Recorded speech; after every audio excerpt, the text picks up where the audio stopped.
Pero ikaw, you are not important to me. Oo. Thank you, Mr. Chair. Yan. Kaya, huwag kang mag-alala. Hindi ako kailanman magdidemanda sa'yo. Oh, tumatawa ka pa eh. Thank you, Mr. Chair. Natatawa ka sa akin eh. No, Mr. Chair, I am expressing my gratitude, Mr. Chair. Ganun ba? You made a statement against me. Ang sabi mo, ganito, kung abante, paswelduhan ka ng taxpayer, tinawag mo akong tinawag mo akong ba't mo ginawa sa akin yun? Gusto mo ba akong umiyak ngayon sa'yo? Please, yes. That is part of my freedom of speech, Mr. Chair. Oh, is that right? Yes, Mr. Chair. So your freedom of speech is to tell a person that he is freedom of speech ba yan? My freedom of speech, part of my freedom of speech is to react on the action of a public official. Sinabi mo in another post, ito sinabi mo, isasampal ko ito sa pagmumukha mo. Is that still freedom of speech? Yes, Mr. Chair. Ganon. If I tell you right now, sasampalin kita, freedom of speech yan. That's part of your freedom, Mr. Chair. Pag sinampal kita, hindi na freedom of speech yan. Of course, sir. It's overt hindi action na. already. Ang galing. Mahusay ito. Ang sabi mo, I'm going to be hindi ko masabi to Mr. Chair. F-U-C-K-E-D. Prepared. Mr. Chair, I cannot intelligently answer if I do not know when the post was posted.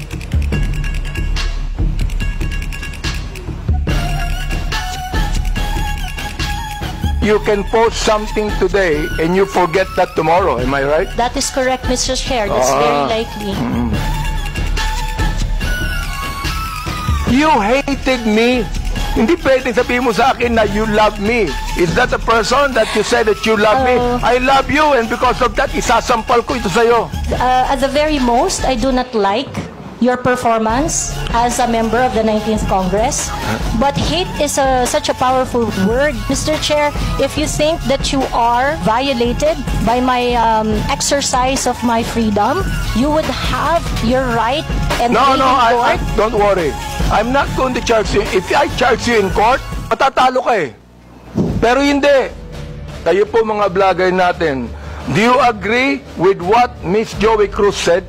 I'm a bit forgiving on those, Mr. Chair, because sometimes people are so expressive that we tend to say things. And I could cite your example on the last hearing. You mentioned something as well. Gusto kong sabihin ngayon, Mr. Chair, publicly.